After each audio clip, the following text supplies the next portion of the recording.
ஏடி சீரியலுடைய next எபிசோடுக்கான promo என்ன அப்படின்றத பார்க்கலாம். வீட்டில் சிவா அயலி 2 பேரும் உட்காந்து சாப்பிட்டுட்டு இருக்காங்க.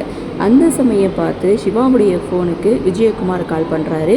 அப்போது என்னாச்சு, யார் அப்படின்னு அயலி கேட்க, விஜயகுமார் சார் தான் கால் பண்ணுறாரு அப்படின்னு சொல்ல, அப்போது அட்டன் பண்ணி இந்த நேரத்தில் என்ன சார் அப்படின்னு சொல்லி கேட்கும்போது, ரேஷ்மா வீட்டுக்கு வரவா, அவள் வெளியில் போகணும்னு சொல்கிறா, அவளை கூட்டிகிட்டு போ அப்படின்னு சொல்ல சிவா தயங்குறாங்க. இந்த நேரத்தில் எப்படி அப்படின்னு சொல்லி கேட்க, நான் சொல்கிறேன்ல, நான் சொல்கிறத மட்டும் கேளு, ரேஷ்மா இப்போது வீட்டுக்கு வருவா, அவளை கூட்டிகிட்டு வெளியில் போ அப்படின்னு சொல்லி ஃபோனை கட் பண்ண சிவா தயங்கி உட்காந்துட்ருக்காங்க. அதை பார்த்தா அயலி என்னாச்சு அப்படின்னு சொல்லி கேட்க, ரேஷ்மா வீட்டுக்கு வராலாம் அப்படின்னு சொன்னதுமே சரி எனக்கு புரிஞ்சிடுச்சு அப்படின்னு சொல்லி சாப்பாட்டிலேருந்து பாதிலே எழுந்து கையை கழுவிட்டு அங்கேருந்து போகிறாங்க. இதை பார்த்த சிவா ரொம்ப அப்செட் ஆகுறாரு. இன்னொரு பக்கம் ரேஷ்மா ரொம்ப சந்தோஷமாக அங்கேருந்து கிளம்புறாங்க.